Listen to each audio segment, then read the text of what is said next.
Someone thought their pimp game was strong tonight and found out that it really wasn't.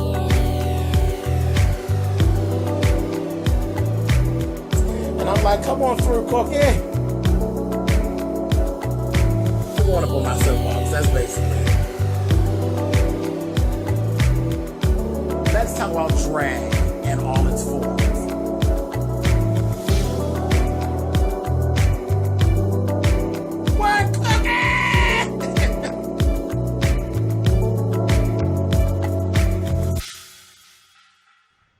Hey guys, thanks so much for clicking on the video. This is my review for Season 8, Episode 6 of Love and Hip Hop New York. As I said, somebody thought that their pimp game was on strong. They thought that their Jedi mind trick was all in, and they found out it wasn't. Let's just hold on to that, and then we'll talk about that as we get through this video, okay? Anyway. Starting off, we see Remy and Little Mo actually get together and they talk. And Mo is telling Remy about basically the little things that's been going on with her and Carl and how he basically failed the lie detector and all of this. Mo had this badass brass and bead cuff. Bad as shit. Bad as shit. But anyway. So she's telling her about all that. Remy said, you know what? You need to get away. I'm going down to North Carolina to jump off the start of my new store, Conceited. Why don't you come with?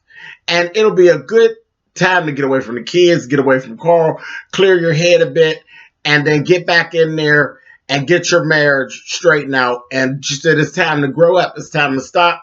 Every time there's some little problem, yeah, he messed up, but it's not always the answer to jump up and run. So let's, come with me and Pat, go down, take a little break, clear your head, come on back, get your marriage back on track, and get your shit rolling, and get this money. Period.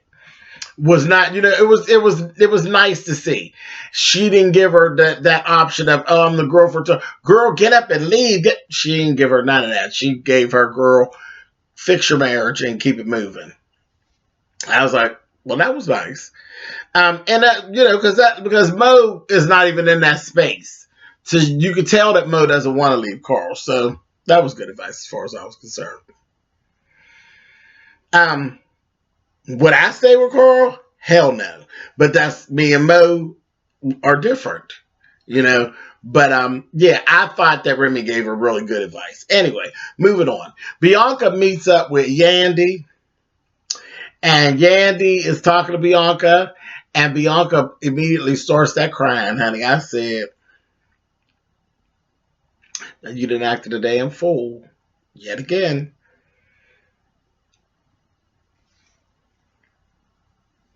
And now you back to crying like you always end up crying. You act up, you do all the things that Yandy tells you not to do.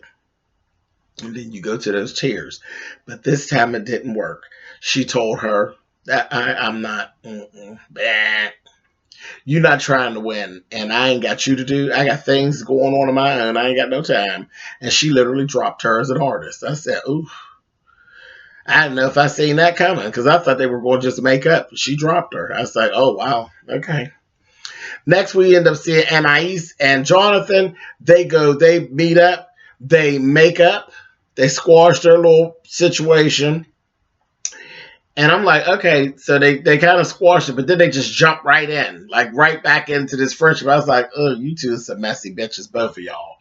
Because, there's no problem with squashing a beef that you have with a friend, but I don't know that I've been so quick to jump right in with my business.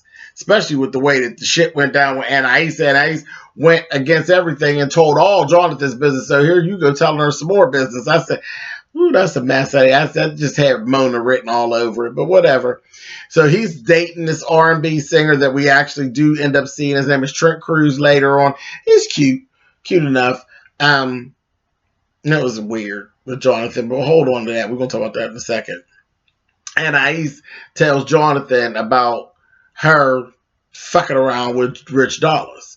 And he was like telling her, like, girl, you don't want to mess with Rich like that. And she's giving baby, it's too late. I already jumped on top of his little Steph Hattie and whatever. I said, girl, she's a mess. And I was just looking at her again.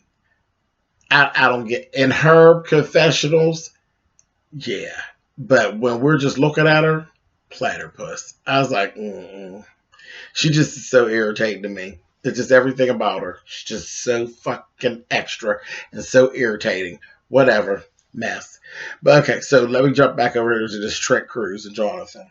When they meet up, child, why is he rehearsing down in this church? Remember somebody else was doing something down in the church? That might have been last season. I don't think it was this season. It might have been last season, but somebody was rehearsing or something at the church. I'm like, why are y'all down to the church house? And he said something about the acoustics was good in there, but it was hot as hell or whatever. Whatever. But he's not really out to his parents, I don't think. And he has all these other little things going on, and he wants to kind of play it slow. Jonathan's like rushing things, and I'm like, Jonathan, baby, slow down. Slow down. That shit's going to implode in your face. Slow down. And he's like, and I don't want people to be thinking that I'm using you as a come up, and I don't, this, that, and the other. I'm just trying to do things on my own. He even said to Jonathan, I don't want your money. I just want to do it on my own, this, that, and the other. And Jonathan's ready to give him the money and throw out the connections and all that. He's like, you let me help you. I said, girl, no. Slow down, bitch. Now, the man's telling you that he don't want to make a goon out of you, but you just want to be made ass out of. How many times has this happened to you, Jonathan? I said, Lord, you can't give it all up, Patty. But whatever. And the little boy is just like, no, I want to make it on my own. Let him make it on his own. Bitch. Smothering him. I wasn't a fan of that. I was like, girl, you great mess yourself up. Anyway, so let's go down to North Carolina. Remy opens up her store, Conceited. Nice store. Really nice. Line was around the corner. She had a really good showing and all of that. Man, didn't Carl end up bopping his little ass? Carl done figured out some moves because, Moda snuck away. Carl done figured it out, called Papoose and told her where he is. He done come down there. He told me, I came to get my wife. I ain't losing my wife, this, that, and the other. So it was this whole little thing. And he's like, yeah, we're going to try to make it work. And instead, I was all, Mona, whatever. He came to get her. Okay. He's still a liar, but okay, whatever. It's cool. And they're going to work everything out. I guess that was cute. That's the end of a happy whatever that is. So I don't know what they're going to do now to keep us interested in them. So let's talk about the main stuff that happened in this. Oh, Rich actually had a little scene with his mom too, and they talked more about diabetes and a member of the family that they lost and that kind of thing. I ain't going all deep into that, but we actually got to see the real Rich. Whenever we sit with his mom, we see the real Rich and not all the bullshit. So it's kind of refreshing to see the real Rich every now and again. But Rich better chill out, because that husband's going to kick your ass, Rich. And I laughed. There was a little scene with Rich and DJ Self sitting in a restaurant, and they were talking. And I'm just going to say, I didn't already told you, I think DJ Self is just as cute as he can be. But DJ Self, don't you let them take no more side views of you, because that side view was not friendly to you on that screen, baby. I said, no! That wasn't your best side. Your best side is not dead on, but kind of linked to the side a little bit, but not no whole side view, because that whole side view was giving me, ooh, Patty. I said, no. Anyway, I'm being silly. Moving on. Okay, so the big thing. We see James R with his old stinking ass. I looked at James R. He had this little tight shirt on. His head is kind of big. He's cute enough it is, but his head is big. I said, wait a minute.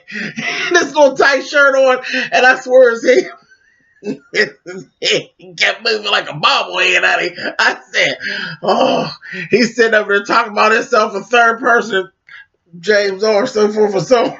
I said, you big head motherfucker. He was over there talking that shit. Sophia steady falling for her child. Then he goes and gives her this fucking dog. I said, girl, you really think your pimp game is strong, honey? Go ahead. Him and I said, this is just too much. Right before he gave her the dog, she had a conversation with Jaquay and Bianca. Bianca was just putting Jaquay up on game. He's hearing all over the town about this tramp of his that told his lies and all that. And she ended up walking in on the conversation. And I was like, oh, God, this is terrible. And they were at a restaurant or whatever. Bianca's love was like just being cool. Honey, Sophia got in there, got to talk reckless out of her mouth about Mariah. Bianca was like, well, let me go ahead and go, because, see, I ain't really feeling that shit you talking right there. She said, I'm going to go ahead and go. She had got herself in enough trouble. She got up and she walked out. She excused herself. I said, good for you, because she was ready to fop and drag that goddamn Sophia. And Sophia, she just was going, just kept on going. I said, girl, she gonna smack the shit out of you. Now you dealing with the right one. She's simple. And Yaddy done dumped her. You be done got smacked for all the wrong reasons. You be done got some of what she want to give everybody else. But Sophia went on and she down talked and played games with him. And I said, look at her. And it was like she was just playing him. And he wasn't feeling what was being said. But you could tell she was just like, yeah, boy, okay, yeah, all right. Okay, like, good child, my pussy is great, honey. My pussy got this all on lock. Well, she came home with that dog that James R. got her, honey, and she found out exactly what kind of weight her cooch held in Jacquay's house. He put her the fuck out. And her dog. At first, she was kind of laughing. That bitch didn't believe him. He was like, get all this shit. Everything you got in here, get it. You're not going to sit up in my house and you think you're going to live up in here?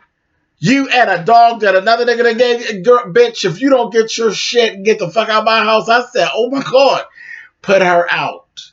She tried to say some cute shit. I'll be back for my furniture and my dresser and my this, that, and the other. He said, I don't give a shit. Get out. And then to don't leave the dogs the bag that belonged to the dog. Take that dog's bag too. And he kicked that shit on down the steps.